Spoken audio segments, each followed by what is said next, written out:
बांध कटने से आई बाढ़ पर मंत्री का दौरा। गोंडा तरफगंज तहसील क्षेत्र के एली परसौली में तटबांध कटने से आई बाढ़ का निरीक्षण करने गोंडा पहुंचे पिछड़ा वर्ग और दिव्यांग जन कल्याण मंत्री अनिल राजभर व जल शक्ति राज्य मंत्री बलदेव सिंह ओलख ने बाढ़ प्रभावित क्षेत्रों का हवाई सर्वेक्षण किया, जिसके बाद अधिकारियों के साथ समीक्षा बैठक कर बाढ़ पीड़ितों को राहत सामग्री पहुंचाने के आवश्यक निर्देश दिए। गोंडा में तरफगंज तहसील के एली परसौली गांव के विशुनपुरवा मजरे के पास भिखारीपुर सकरौर तटबंध के एक 45 मीटर हिस्से के कटने के बाद आई बाढ़ की विभीषिका का मंत्री ने हवाई सर्वेक्षण करने के बाद निरीक्षण भवन में अधिकारियों से बैठक कर बाढ़ पीड़ितों को राहत व बचाव को युद्ध स्तर पर करने के निर्देश दिए। राजभर ने मीडिया कर्मियों से बात करते हुए कहा कि नेपाल से अतिरिक्त जल छोड़ने से बड़े जल दबाव से बांध का कुछ हिस्सा भले ही कट गया हो, लेकिन तत्काल अधिकारियों द्वारा युद्ध स्तर पर किए जा रहे मरम्मत की वजह से बाढ़ का फैलाव रोकने में सफल रहे। मरम्मत के नाम पर करोड़ों खर्च होने के बावजूद बांध कटने के सवाल पर मंत्री ने कहा कि बांध कटने को लेकर जांच कराई जा रही है। ओखल ने कहा कि मुख्यमंत्री योगी और मंत्रालय दिन रात पूरी तन्मयता और लगन से बाढ़ की स्थिति पर नजर बनाए हुए हैं। इसके अलावा गांव में जलभराव से घिरे ग्रामीण परिवारों को नाव व मोटर बोटों द्वारा सुरक्षित निकालकर ऊंचे स्थानों पर पहुंचाने में तेजी लाने की हिदायत दी। सर, किस तरह का सर दौरा था यहाँ पर आपका? माननीय मुख्यमंत्री जी के आदेश पर मैं और माननीय मंत्री ओलख जी और अपर मुख्य सचिव जल शक्ति मंत्रालय वेंकटेश जी आज हम लोग यहाँ पर आए हैं और बाढ़ से संबंधित जो राहत कार्य है उसकी एक समीक्षा बैठक हुई है।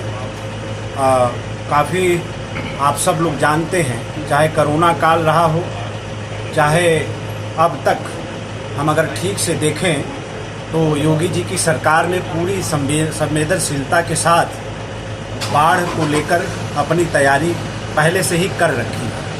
उसका परिणाम आज देखने को मिल रहा है कि अभी उत्तर प्रदेश में हमारे 15 जिले बाढ़ प्रभावित हैं आंशिक रूप से, लेकिन कहीं भी ऐसी कोई अभी समस्या हम लोगों के सामने नहीं आई है।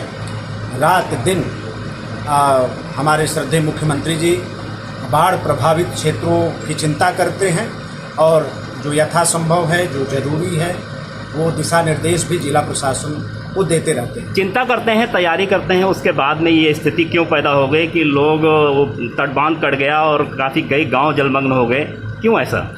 नहीं, कुछ समस्या देखिए आई। वो समस्या इसलिए आई कि जो नेपाल से अतिरिक्त पानी छोड़ा गया, 4,12,000 क्यूसेक पानी छोड़ा गया, उसकी वजह से थोड़ी समस्या आई। एक जगह जो अभी जहाँ से हम लोग होके आए हैं, तटबंध प्रभावित हुआ है, टूटन हुई है उसमें थोड़ा सा, लेकिन उससे कहीं जन और धन की कहीं नुकसान अभी नहीं हुआ है। ऊपर वाले की कृपा है। हमारे अधिकारी बहुत तत्परता के साथ सब लोग लगे हैं। पार्टी के हमारे कार्यकर्ता और पार्टी के हमारे जो जनप्रतिनिधि हैं वो सब लोग भी लगे हैं। आप सब लोगों का भी सहयोग अपेक्षित है। सरकार पूरी संवेदनशीलता के साथ बाढ़ प्रभावित जो इलाके हैं उसकी चिंता कर रही है और बाढ़ से संबंधित जो राहत कार्य हैं उसको बहुत तेजी से चलाया जा रहा है। जल शक्ति मंत्री ने इसके पहले दावा किया था कि इस बार ना बाढ़ जैसी स्थिति होगी, ना बंधा कोई कटने वाला है। अब क्योंकि अब आप बता रहे हैं कि इसके लिए नेपाल जिम्मेदार है, तो कैसे देखते हो आप इसके? नहीं, हम लोग उसके लिए तैयार हैं। आप पिछले बार की जरा चिंता करें, अभी 2 गुना बारिश हो चुकी है। अभी पिछले साल से 2 गुना ज्यादा बारिश हो चुकी है और आगे भी होने वाली है। आगे भी किसी भी तरीके की परिस्थिति आएगी उसका हम सामना करेंगे। जनता को कोई बंधे पे 3 दिन से काम बंद चल रहा है, तो वहाँ के ग्रामीण कह रहे हैं काम नहीं। बंदे पर काम चल रहा है। मैं निवेदन करता हूँ आप सब लोग भी होकर आए। वहाँ के स्थानीय लोग कह रहे हैं कि 3 दिन से वहाँ पे काम बंद था और बंधा पूरी तरीके से धराशायी हो गया। हर साल ये त्रासदी आती है, लेकिन इस बंदे को बचाया नहीं जा सकता। अधिकारी खुद वहाँ जाते हैं, अधिकारी वहाँ जो कर्मचारी हैं सोए पाए जाते हैं। क्या कार्रवाई?